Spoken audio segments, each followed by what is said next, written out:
also have the Director of Research of the LCCI with us here, Dr. Nwani, and we're also trying to look at the supervision role of the CBN, which some analysts have said it is critically poor. And they say because you can see what banks have been doing, round-tripping, trade, and not even lending, especially to the real sector. But if you put that side by side with what we've heard from the CBN representative, Mr. Paul Eluhewe, who was here a while ago, Kirby rice, which we tried asking him, can't this be replicated and seen in other parts of the country? We have 36 states, and we keep talking about Kirby rice every now and then.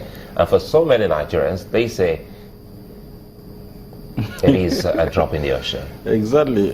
You actually mentioned that it's a drop in the ocean. Right in Kebbi there, how much are they buying rice? A year ago, I think it's about 6,000. Right now, 18,000, 17,000.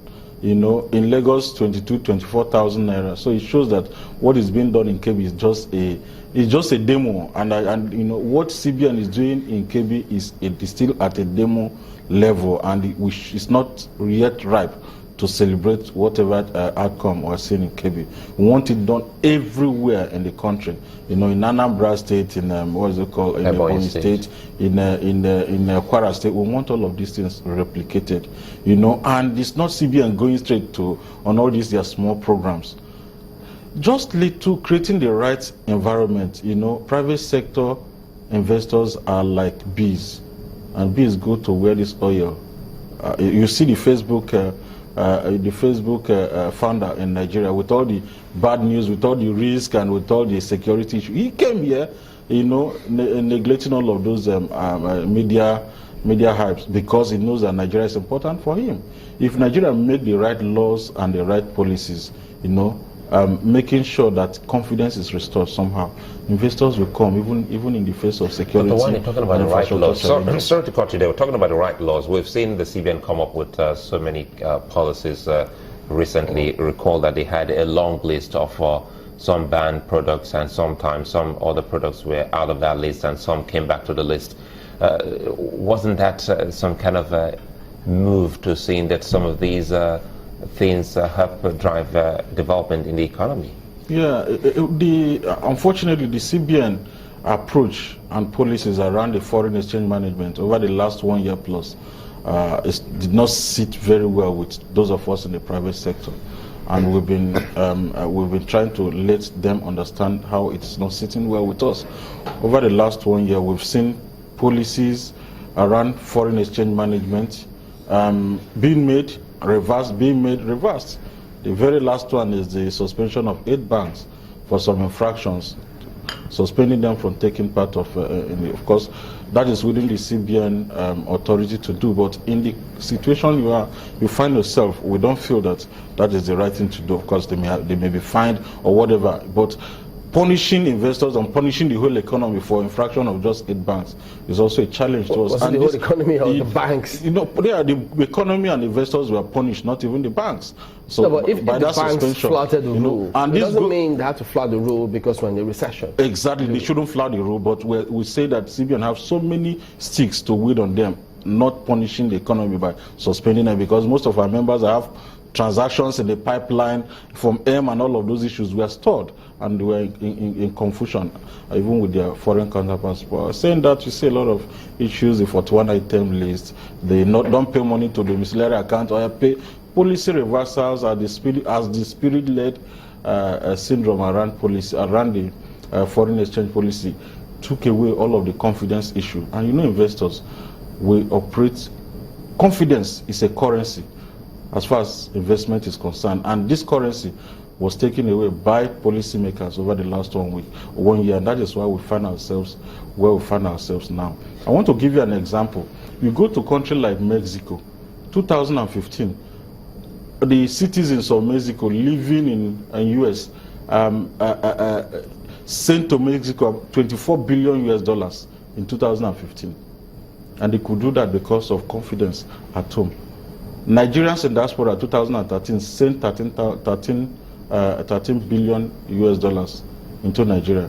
Last year, how much is it? Far less than 2 billion US dollars. confidence issue. And that also go to export proceed. You know, people will export agricultural products or processed products abroad, and they will never want to repatriate the fund because they are not confident of the local economy. Why? You see a lot of arbitrage between, or discrepancy between the official exchange rate and the parallel exchange rate. Nobody wants to take a discount, nobody wants to take a hit. So it's a confidence issue, and we have to do something to restore this confidence. You know, in all of this, I think what also comes to mind is the economic team of the president. Yeah. Perhaps we should also be asking questions of what they've been doing in terms of research, in terms of analysis, analytical, you know, issues that will talk about how far we've gone. Like now, you just brought a comparative studies of what happened in the last 2-3 years of what has come into the country and what hasn't actually gone out. Do you think, as it is now, we should inject more people into that economic team now that we have moved into a recession? To us, of course, the video that I played before, that's the private sector dialogue we organized, and the head of economic team, His Excellency the Vice President of the Federal Republic, was on the occasion with 1 or 2 ministers, and we had a parley. And our take from the one is to adopt the right model as far as this economic team is concerned. We need to separate the players from the coach. You need to separate the players from the coach. You cannot be a minister, you cannot be, you know, the minister is a player. Even the vice president himself is a player. You know, you need people that you can't be playing and be coaching yourself. Somebody have to sit, you know, by the field side, see how you play. You instruct you before the play. You will tell you what to do. In the halftime, he will tell you what to do. Even after he will analyze how you have played. But when you become the coach, you become the advisor, you become the player. That is the challenge we're seeing. And until something is done with the economic team model now, of course. A little more specifics on that one. How do you mean you can't be a player coach? Is it that you can't be a minister and do what exactly? We're saying that you need advisors, that is economic team that have direct what's it called, reporting line to the president. You know, they sit, craft, okay, so not that the vice economic direction, you know, call the minister, CCC, this is what you need to do, how, you know, at the, what's it called, immediate, medium term, and long term. As the guy is moving, they call you back, you know, somebody that they can respect, that have the ears of the president. Someone who's an economist or what?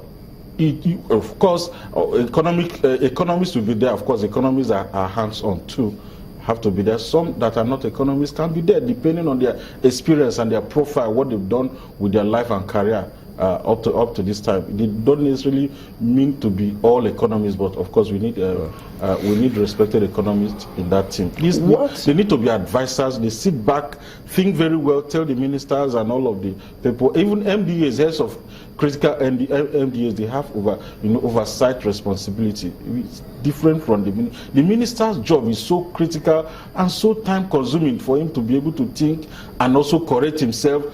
Is challenging. So we're saying that the model of economic team now is likely not going to deliver us out of this recession. What would you rather have? I've said it before. You need an independent economic team that watch what the ministers are doing, correct them, that have that authority directly from the president. You know, so that the ministers can respect them. So what would the current... You look at the coach. What would the current coach AMT may be the least, maybe poorer than the player, but the player listens to him and respects him.